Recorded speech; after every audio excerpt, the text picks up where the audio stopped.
Hello friends, welcome back to our YouTube channel Chambal GS academy पर। आशा करते हैं कि आप और आपका परिवार स्वस्थ होगा, अच्छा होगा। आइए फ्रेंड्स, आज की इस क्लास में हम बात करेंगे चंबल नदी के बारे में। आज की इस क्लास में चंबल नदी से संबंधित कंप्लीट इन्फॉर्मेशन आज की इसी क्लास में खत्म करेंगे। दोस्तों, यह क्लास होगी वो आपके आने वाले सभी एग्जामों के लिए बहुत ही महत्वपूर्ण होने वाली है, इसलिए फ्रेंड्स वीडियो को बिना स्किप किए अंत तक जरूर देखिए। आइए फ्रेंड्स, इसमें सबसे पहले हम बात करते हैं कि चंबल नदी का उद्गम कहाँ से होता है। तो चंबल नदी का उद्गम इंदौर के मऊ अर्थात अंबेडकर नगर स्थित जाना पाव पहाड़ी, जिसकी टोटल हाइट 854 मीटर है, के बांगचू पॉइंट से होता है। यहाँ पर परशुराम आश्रम तथा हनुमान मंदिर भी स्थित है। यहाँ से कह सकते हैं कि चंबल नदी का उद्गम इंदौर के मऊ में स्थित जाना पाप पहाड़ी के बांगचू पॉइंट से होता है। इसके बाद देखते हैं कि चंबल नदी को अनेक नामों से जाना जाता है। जैसे मध्य प्रदेश के भिंड मुरैना श्योपुर क्षेत्र में चंबल नदी को सापित नदी के नाम से जाना जाता है। चंबल नदी को राजस्थान में धर्मावती नदी के नाम से तथा कामधेनु के नाम से, कालिदास के मेघदूत में चंबल नदी को चरमावती नाम से भी जाना जाता है। इसके बाद देखते हैं कि चंबल नदी को राजस्थान की जीवन रेखा कहा जाता है तथा चंबल नदी का जल अफवाह तंत्र क्षेत्र के आधार पर चंबल नदी राजस्थान की सबसे बड़ी नदी है। आइए इसके बाद नेक्स्ट पॉइंट देखते हैं कि चंबल नदी की कुल लंबाई 965 किलोमीटर है। इसके बाद नेक्स्ट पॉइंट देखते हैं कि चंबल नदी इंदौर, धार, रतलाम, उज्जैन, मंदसौर से प्रवाहित होते हुए राजस्थान के चित्तौड़गढ़, कोटा, बूंदी, सवाई माधोपुर जिले से मध्य प्रदेश में फिर से प्रवेश करते हुए श्योपुर, मुरैना, भिंड के साथ राजस्थान के धौलपुर, करौली जिलों में प्रवेश करने के पश्चात उत्तर प्रदेश के इटावा में यमुना नदी में आकर चंबल नदी मिल जाती है। नेक्स्ट देखते हैं कि चंबल नदी की सबसे बड़ी सहायक नदी बनास नदी है, जो राजस्थान की सबसे बड़ी नदी है तथा बनास नदी कोटा के पास बाईं ओर से चंबल नदी में आकर मिल जाती है। इसके बाद नेक्स्ट पॉइंट देखते हैं कि श्योपुर, मुरैना, भिंड, धौलपुर, करौली में चंबल नदी मृदा अपरदन करती है। यहाँ मृदा का अवनाल का अपरदन होता है, जिससे गली एरोजन कहा जाता है। इस अपरदन के आगे की अवस्था बीहड़ तथा इसके आगे की अवस्था मृदा उत्खान कहलाती है। आइए फ्रेंड्स, इसके बाद देखते हैं कि चंबल नदी इंदौर में 4 जलप्रपात का निर्माण करती है। ये 4 जलप्रपात कौन कौन से हैं? इसमें झाड़ीदाह जलप्रपात, पाताल पानी जलप्रपात, जोगी भड़क जलप्रपात और टिंचा फॉल जलप्रपात। ये चारों जलप्रपात इंदौर में चंबल नदी पर स्थित हैं। आइए फ्रेंड्स, इसके बाद नेक्स्ट पॉइंट देखते हैं कि चंबल नदी पर कोटा की भैंसरोड़गढ़ तहसील में चूलिया जलप्रपात स्थित है, जो चंबल नदी पर स्थित सबसे ऊंचा जलप्रपात है। इसके बाद देखते हैं कि चंबल नदी पर मंदसौर में गांधी सागर मानव निर्मित झील या कृत्रिम जलाशय स्थित है।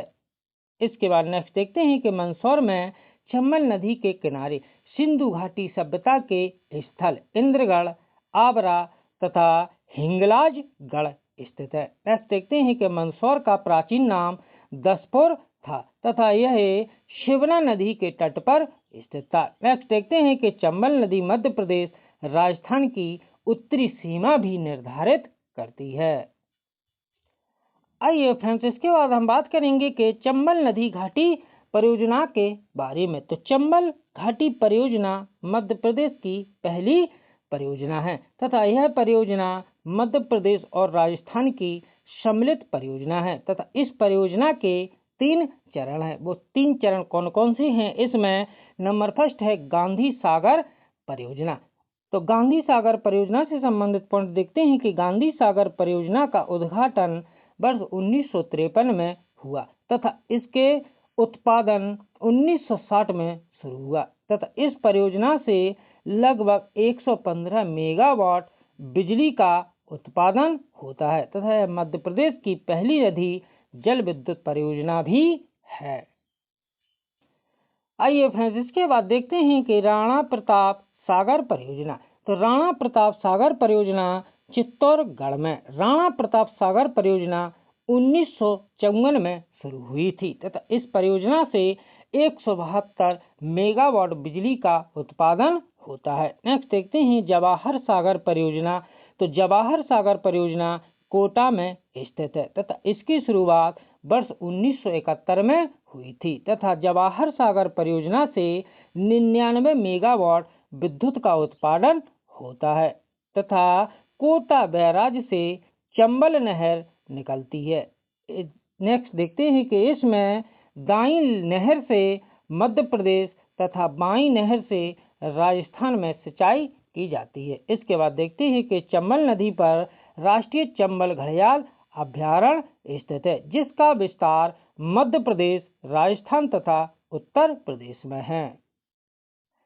आइए फ्रेंड, चंबल नदी को मैप के जरिए समझते हैं कि चंबल नदी का उद्गम इंदौर के जानापाव पहाड़ी से होता है तथा इसका समापन उत्तर प्रदेश में इटावा के पास यमुना नदी में जाकर यह मिल जाती है। चंबल नदी की सहायक नदियों में पार्वती नदी जिसका उद्गम सीहोर से होता है, काली सिंध नदी इसका उद्गम देवास से होता है तथा क्षिप्रा नदी इसका उद्गम उज्जैन से होता है। ये तीनों ही नदियां चंबल नदी की सहायक नदियां हैं। इसके साथ साथ चंबल नदी पर गांधी सागर परियोजना, राणा प्रताप सागर परियोजना, जवाहर सागर परियोजना भी स्थित हैं तथा चंबल राष्ट्रीय अभ्यारण्य भी चंबल नदी पर स्थित है। आइए फ्रेंड्स, इसके बाद हम बात करेंगे चंबल नदी की सहायक नदियों के बारे में। तो चंबल नदी की सहायक नदियों में सबसे पहले हम बात करेंगे क्षिप्रा नदी के बारे में। तो क्षिप्रा नदी की कुल लंबाई 195 किलोमीटर है तथा क्षिप्रा नदी का उद्गम इंदौर के काकराबाड़ी से होता है। इसके बाद देखते हैं कि क्षिप्रा नदी उज्जैन रतलाम होते हुए राजस्थान के झालावाड़ जिले में चंबल नदी में आकर मिल जाती है। इसके बाद देखते हैं कि क्षिप्रा नदी को अनेक उपनामों से भी जाना जाता है। क्षिप्रा नदी को मालवा की गंगा भी कहते हैं। इसके अतिरिक्त क्षिप्रा नदी को पुण्य सलिला और पापहरणी नदी आदि नामों से भी जाना जाता है। इसके बाद नेक्स्ट देखते हैं कि क्षिप्रा नदी के तट पर दक्षिणेश्वर महाकाल ज्योतिर्लिंग स्थित है। इसके बाद देखते हैं कि इसके अतिरिक्त क्षिप्रा नदी के तट पर गोपाल मंदिर, चिंतामणि गणेश मंदिर तथा नागचंद्रेश्वर मंदिर भी स्थित है तथा उज्जैन में क्षिप्रा नदी के तट पर 2016 में कुंभ मेले का आयोजन किया गया था। उस समय सूर्य सिंह राशि में प्रवेश करता है, इसलिए इसे सिंहस्थ कुंभ भी कहा जाता है। इसके बाद नेक्स्ट पॉइंट देखते हैं कि मध्य प्रदेश की पहली नदी जोड़ो परियोजना जो पूर्ण हुई है क्षिप्रा नर्मदा लिंक परियोजना है। इस परियोजना के द्वारा देवास के कन्नौद में पंपिंग स्टेशन बनाकर नर्मदा नदी का पानी क्षिप्रा नदी तक पहुंचाया गया है। आइए फ्रेंड्स, इसके बाद हम बात करेंगे चंबल नदी की सहायक नदियों में काली सिंध नदी के बारे में। तो काली सिंध नदी की कुल लंबाई 278 किलोमीटर है तथा काली सिंध नदी का उद्गम देवास के बांगली गांव से होता है।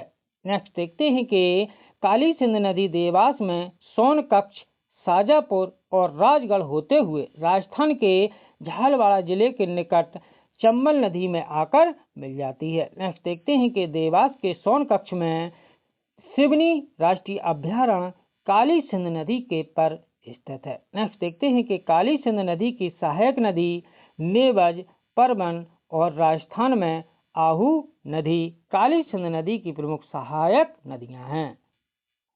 आइए फ्रेंड्स, इसके बाद हम बात करेंगे चंबल नदी की सहायक नदियों में पार्वती नदी के बारे में। तो पार्वती नदी की कुल लंबाई 383 किलोमीटर है तथा पार्वती नदी का उद्गम सीहोर के आष्टा से हुआ है। इसके बाद देखते हैं कि पार्वती नदी शाजापुर, राजगढ़ होते हुए गुना को स्पर्श करते हुए कोटा जिले में चंबल नदी में आकर मिल जाती है। इसके बाद देखते हैं कि राजगढ़ स्थित ब्यावरा जिसे मध्य प्रदेश का चौराहा कहा जाता है, इसी नदी के किनारे स्थित है। नेक्स्ट देखते हैं कि ब्यावारा में चेदी का मेला भी लगता है। इसके बाद देखते हैं कि राजगढ़ में स्थित नरसिंहगढ़, जिसे मालवा ए कश्मीर भी कहते हैं, पार्वती नदी के तट पर स्थित है।